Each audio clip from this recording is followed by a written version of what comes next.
O 4? Ó, o 4 é porque ele falou que esse nome não é válido para passos por conter caracteres inválidos. Só que tanto esse hífen aí, tanto o assim quanto o ponto, são válidos. Porque lembra que nós temos aqueles 9, né, não válidos, tá? Mas esses dois aí são válidos.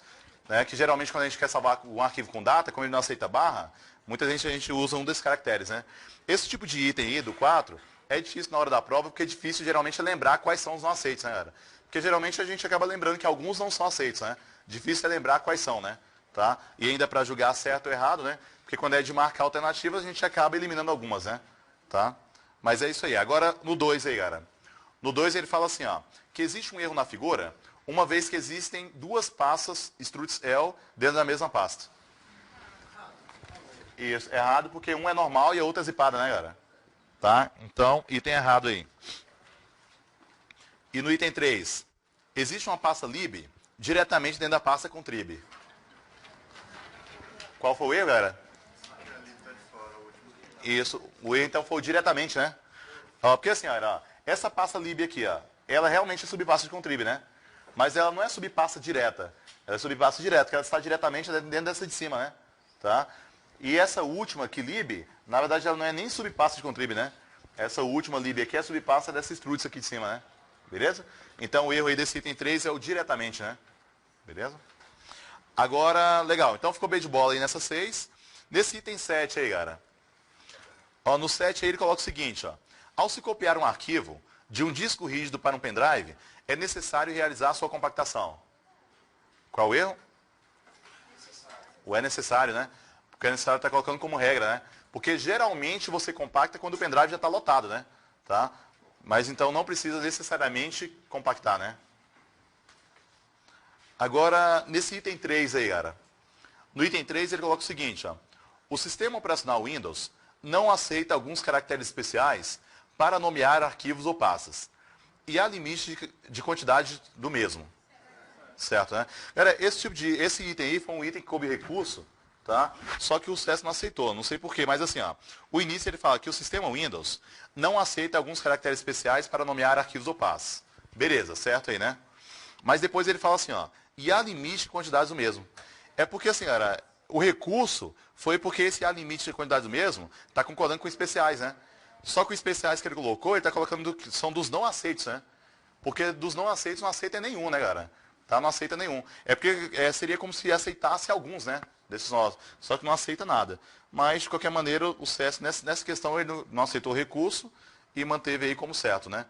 Não sei, gramaticalmente pode ser que concorde de outra maneira aí, né? Mas a ideia que dá, pelo menos inicialmente aí, é que está concordando com especiais, né? Tá bom? Mas beleza, mantendo o gabarito dele aí, é certo, né? Beleza, agora, antes de continuar nas questões, vamos novamente nessa página anterior aí, 22. Página 22. Só uma observação aí agora, galera, quando ele fala nessa questão de lixeira aí, né? Lixeira. Sobre a lixeira é o seguinte, ó. Lembrando assim, ó, a lixeira, ela é usada para armazenar arquivos excluídos, né? Mas o que acontece é que não é qualquer arquivo excluído que passa pela lixeira, não, né?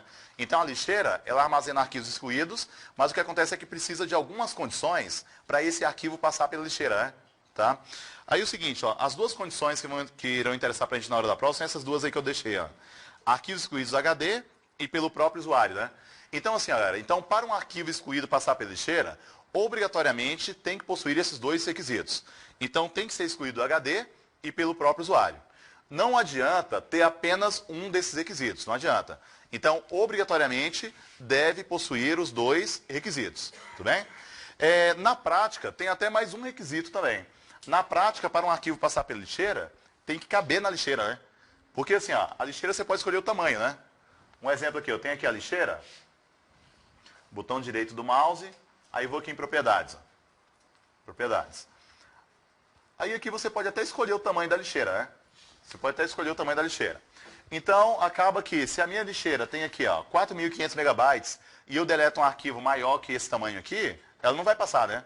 Vai passar. Então, na prática, ainda tem mais esse requisito, né? De que só vai passar pela lixeira o que cabe na lixeira, né? Mas tudo bem que para a prova só vai interessar esses dois aí pra gente. Ó. Então, para a prova, para um arquivo passar pela lixeira, tem que ser excluído do HD e também pelo próprio usuário. tá? Obrigatoriamente tem que possuir as duas condições, tá? Vamos tentar exemplificar essas duas aí, ó. Seguinte, ó. Você tem, por exemplo, eu tenho aqui alguns arquivos na área de trabalho. Beleza, eu tenho aqui alguns arquivos na área de trabalho.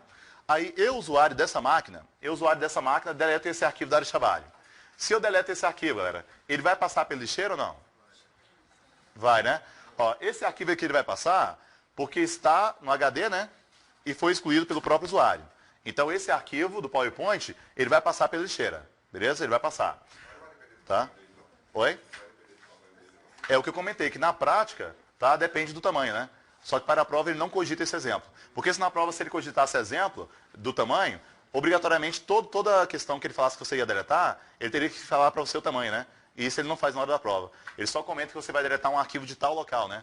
Tá? Então essas são as duas condições, né? Mas na prática, realmente, você tem que saber primeiro o tamanho, né? Para ver se vai passar ou não, né? Então, assim, olha, esse arquivo então vai passar pela lixeira porque ele foi excluído do HD e pelo próprio usuário, né? Agora, se você deleta um arquivo de um pendrive, ele passa pela lixeira? Não, né? Porque tem que ser do HD, né? Tá do HD. Então, assim, ó, então, para passar pela lixeira, obrigatoriamente tem que ser do HD e excluído pelo próprio usuário.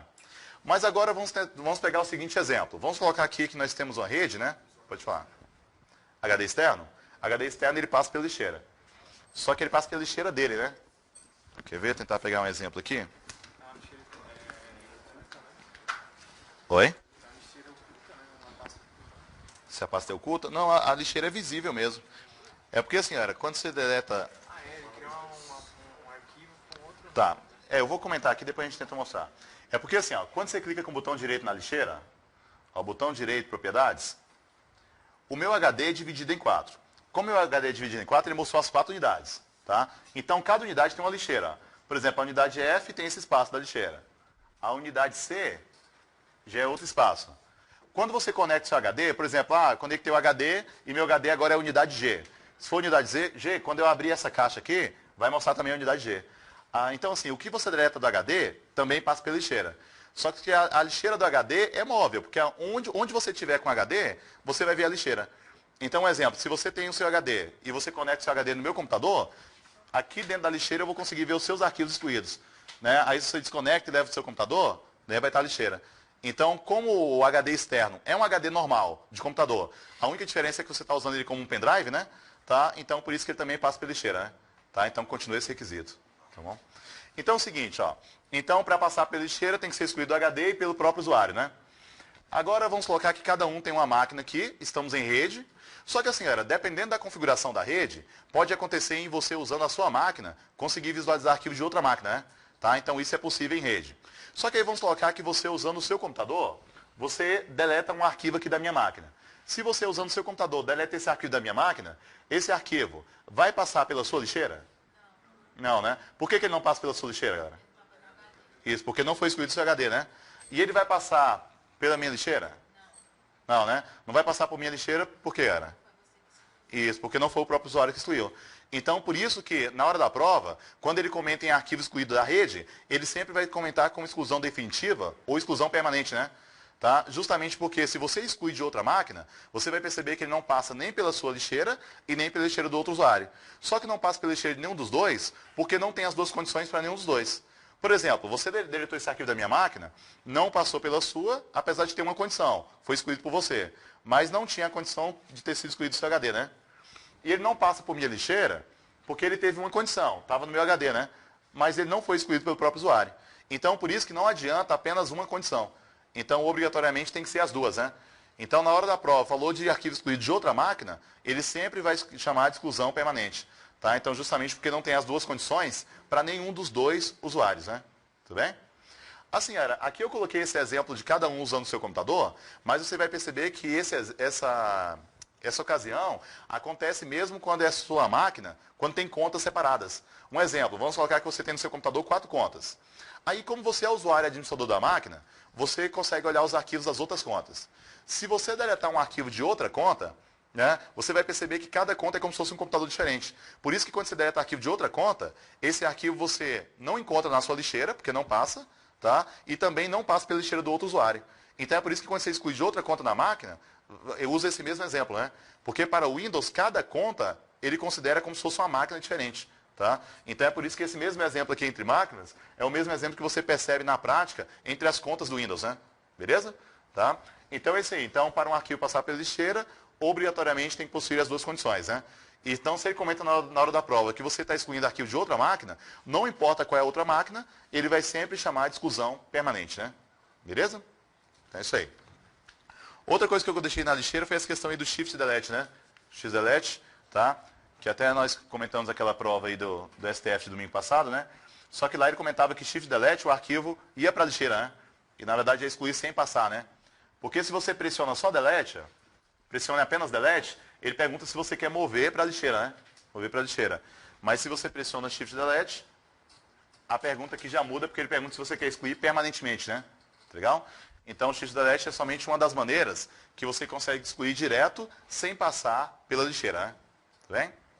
Agora só mais uma coisa, cara. Se ele fala para você que a lixeira armazena arquivos por 30 dias, isso é certo? Não. Não, porque não tem como você escolher o tempo, né? Então, assim, cara, você deleta arquivo e ele vai passar pela lixeira. Mas você não sabe quanto tempo que ele fica, né? Porque a única coisa que você escolhe é tamanho, né? Então, voltando ali, ó, botão direito do mouse, propriedades. Então, a única coisa que você escolhe aqui é tamanho, tá? É tamanho. Então, você não sabe quanto tempo que ele fica na lixeira. Então, se a lixeira estiver cheia e você deletar um arquivo agora, o arquivo de agora entra, né? E o mais antigo sai. Então, se você exclui poucos arquivos, pode ser que ele fique aqui 10 meses na lixeira, né? Mas se hoje você deletar muita coisa, um arquivo de ontem, ele pode não estar mais na lixeira, né? Porque vai fazendo rodízio, né? Então, é por isso que é errado ele comentar em qualquer tempo, né? De permanência na lixeira. Então, qualquer tempo, na verdade, assim, em dias, né? Porque se ele fala para você que a lixeira é um local temporário, isso é certo. Ele só não pode afirmar quanto tempo que fica, né? Até porque o tempo depende muito das suas exclusões, né? Beleza? Tá? E a última informação aqui é a questão do tamanho da lixeira. Porque, assim, até o Windows XP a lixeira sempre tinha um tamanho padrão lá de 10%, né? Tudo bem que o usuário conseguia mudar. Só que depois veio Vista, veio Windows 7, veio 8, e nenhuma dessas versões tem mais essa questão de tamanho padrão, né? Porque o que acontece é que o Windows, ele vai modificando automaticamente de acordo com a necessidade dele, né? Então, um exemplo, aqui a minha unidade C tem 97 GB disponível. Aí ele pegou aqui, mais ou menos aqui uns, menos de 7% para a lixeira, menos que 7%. Já na unidade E, ele continua pegando aqui mais ou menos 7%. Na unidade D, aqui ele já pegou quase 10%. Então, assim, ele vai mudar de acordo com a necessidade. Claro que o usuário também pode modificar, né? Mas, de qualquer maneira, não existe mais uma regra quanto ao tamanho de armazenamento, né? Beleza? Tá? Então, como exemplo aqui de algumas condições, isso aqui, ó, como exemplos, vamos aí na página 24, né? Na página 24. Agora aí na questão 11, né, galera? Na página 24, na questão 11. Só dê uma lida aí nessa aí. E aí, galera, certo ou errado isso aí? Certo, né? Mas certo porque na segunda parte ele fala assim, que a exclusão de itens de uma unidade de rede é permanente. Isso aí é certo porque quando ele fala assim, unidade de rede, ele já quis indicar outra máquina, né? Então, se é de outra máquina, lembrando que na hora da prova ele sempre vai, né, confirmar como exclusão permanente. Justamente porque não tem as duas condições nem para passar pela sua lixeira e nem as duas condições para passar pela lixeira do outro usuário, né? Ok? Então, é isso aí. Agora, nesse 13 aí, cara. O 13 ele coloca o seguinte, ó. A opção de troca de usuários, após a realização do login no sistema Windows, permite a execução de tarefas por um usuário sem a interferência do outro usuário, que pode acessar o sistema usando conta e senha próprios.